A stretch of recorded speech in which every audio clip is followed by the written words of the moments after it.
ungido de Deus Pai. Jesus Cristo, sois bendito, ungido de Deus Pai. Numa nuvem resplendente, fez-se ouvir a voz do Pai. Eis meu filho muito amado, escutai-o todos vós. Jesus Cristo, sois bendito, ungido de Deus Pai. Jesus Cristo, sois bendito, ungido de Deus Pai. O Senhor esteja convosco. Ele está no meio de nós. Proclamação do Evangelho de Jesus Cristo segundo Lucas. Naquele tempo, Jesus levou consigo Pedro, Tiago e João e subiu à montanha para rezar. Enquanto rezava, seu rosto mudou de aparência e sua roupa ficou muito branca e brilhante. Eis que 2 homens estavam conversando com Jesus. Eram Moisés e Elias. Eles apareceram revestidos de glória e conversavam sobre a morte que Jesus iria sofrer em Jerusalém. Pedro e os companheiros estavam com muito sono. Ao despertarem, viram a glória de Jesus e os 2 homens que estavam com ele. E quando estes homens se iam afastando, Pedro disse a Jesus: Mestre, é bom estarmos aqui. Vamos fazer 3 tendas, uma para ti, outra para Moisés e outra para Elias. Pedro não sabia o que estava dizendo. Ele estava ainda falando quando apareceu uma nuvem que os cobriu com sua sombra. Os discípulos ficaram com medo ao entrarem dentro da nuvem. Da nuvem, porém, saiu uma voz que dizia: Este é o meu filho, o escolhido, escutai o que ele diz. Enquanto a voz ressoava, Jesus encontrou-se sozinho. Os discípulos ficaram calados e naqueles dias não contaram a ninguém nada do que tinham visto. Palavra da salvação. Glória a vós, Senhor.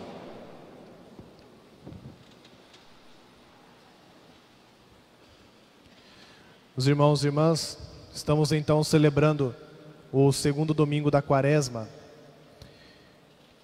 E hoje nós temos à nossa frente, a liturgia de hoje nos apresenta alguns exemplos de fé. O primeiro exemplo de fé está no livro do Gênesis. Abrão.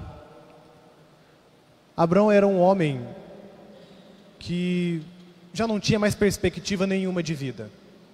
Já era velho, não tinha filhos, também não tinha uma terra que era sua.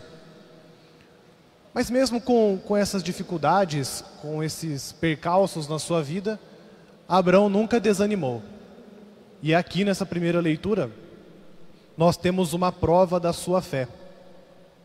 O Senhor, promete a Abrão descendência, como as estrelas do céu. E também promete a ele uma terra. Para isso ele precisa firmar uma aliança com Deus. E esse ritual de aliança que nós temos aqui na primeira leitura, era como acontecia nas tribos antigamente, Era necessário os animais, se partiam os animais e os 2 que iam firmar a aliança entre si tinham que passar entre os pedaços dos animais. É interessante que nesta leitura, somente Deus passa entre os animais. Vejam só como que Deus é conosco, Abrão não tinha nada, mas na sua fé, ele confiou em Deus. E Deus deu tudo a Abrão. Deu descendência e deu terra. Mas não exigiu nada de muito extraordinário dele. Nem exigiu que Abrão passasse também no meio destes animais. Não exigiu nem a parte da promessa de Abrão. Vejam só, a aliança que Deus faz conosco é uma aliança eterna. E é uma aliança poderosa.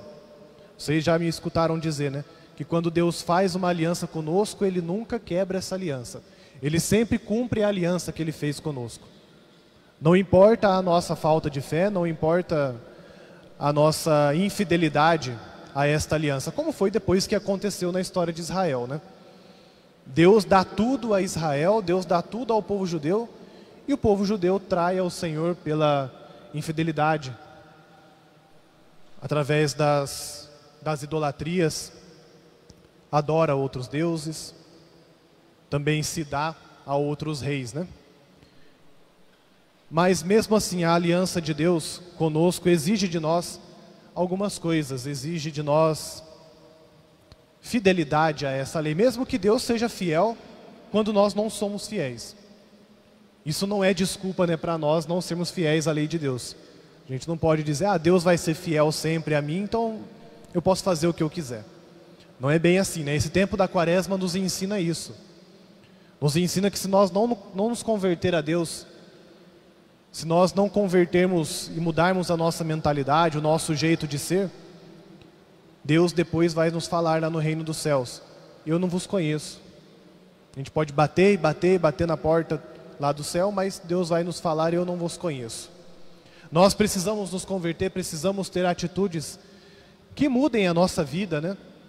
Que nos façam sair de uma vida de pecado, de uma vida de omissão, de uma vida de ódio, de disputas, de guerras, para uma vida conforme a vida de Deus. E essa vida de Deus é sempre uma vida transfigurada, que é o que nós escutamos no Evangelho de hoje.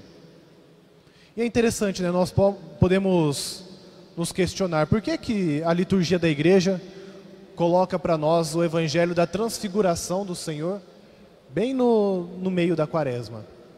A transfiguração não é um sinal de alegria, de exultação? O tempo da quaresma não é um tempo mais recolhido, mais interior? E já nós não temos uma festa da transfiguração do Senhor lá em agosto? Por que nós rezamos de novo aqui na quaresma esse evangelho? Justamente pelo fato de que a quaresma não tem sentido sem a ressurreição do Senhor. E é isso que nós precisamos recuperar nas nossas vidas nesta quaresma. Recuperar a centralidade da celebração desses 40 dias. Qual é o centro da quaresma? É o mistério pascal do Senhor. Paixão, morte e ressurreição de Jesus. Se nós esquecermos disso, tudo isso que nós fazemos, essas missas, as nossas confissões, as nossas celebrações da penitência, as nossas vias sacras, os nossos jejuns, as nossas esmolas, as nossas penitências pessoais, não tem sentido nenhum. Se nós esquecermos que a ressurreição de Jesus é a meta e é o objetivo da nossa vida, não tem sentido nós estarmos aqui sentados nessa assembleia hoje. Então por isso que a igreja coloca para nós a transfiguração do Senhor. Semana passada nós fomos com o Senhor para o deserto. Hoje nós vamos com o Senhor para a montanha, para o monte. E percebam, né, são dois lugares de encontro com Deus. Dois lugares distintos, né? No deserto, onde não se tem vida, não se tem expectativa de nada, Jesus não se deixa vencer pelo pecado e encontra Deus. Hoje, no monte, o monte na história da religião, né, em toda a Sagrada Escritura, é o lugar privilegiado do encontro com Deus. Então hoje nós vamos para esse monte com Jesus, nos encontrar com a sua revelação. Hoje Jesus se revela plenamente como Filho de Deus, o escolhido, o eleito, o Filho amado de Deus. Nesse momento de exultação, de transfiguração, Jesus está fazendo o quê? Jesus está rezando. Ele leva Pedro, Tiago e João para rezar. E aqui é um primeiro ponto o qual nós precisamos refletir nas nossas vidas, né? A quaresma precisa ser para nós uma grande subida de um monte. Como principalmente os santos carmelitas diziam, né? A vida cristã, a vida espiritual é uma grande subida de um monte. Difícil, penosa, mas necessária. E quando nós subimos e encontramos o topo do monte, nós encontramos Jesus. E nessa subida nós precisamos aprender a rezar. Precisamos aprender a nos mortificar. Precisamos aprender a vontade de Deus nesta subida. E a quaresma para nós tem que ser esse momento de subida de um monte. O monte das nossas vidas. Quando nós chegarmos lá no final do caminho, na Páscoa, nós iremos nos transfigurar também com o Senhor. Jesus hoje revela a sua glória. Então a transfiguração do Senhor no meio da quaresma é um momento de esperança para nós, né? A mesma esperança de Abrão, né? Se nós estamos desiludidos e abatidos pelas dificuldades da nossa vida, pela falta de perspectiva, pela falta de expectativa na nossa vida, o Senhor nos mostra que no fim do caminho existe glória, existe salvação, existe céu, existe vida. Só que durante esse caminho nós não podemos esquecer que existe cruz, que existe sofrimento, e que nós nunca vamos encontrar a glória da ressurreição, nós nunca vamos nos transfigurar se nós não aceitarmos o sofrimento em nossas vidas. E é interessante que Moisés e Elias estavam lá conversando com Jesus no momento da transfiguração. E eles podiam estar conversando de várias coisas muito boas, né? Mas eles estavam conversando sobre a morte que Jesus iria sofrer lá em Jerusalém. E a morte de Jesus é necessária. O nosso sofrimento, a nossa morte no nosso dia a dia, a morte para as nossas vontades, a morte para o nosso pecado, o sofrimento diário mesmo, é necessário para as nossas vidas. Sem sofrimento, sem derrota, nós nunca vamos encontrar a glória, nós nunca vamos encontrar a ressurreição. Sem cruz não existe ressurreição.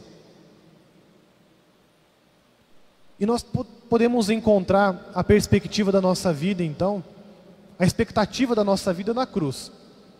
Talvez não seja a perspectiva que todos nós queiramos, né?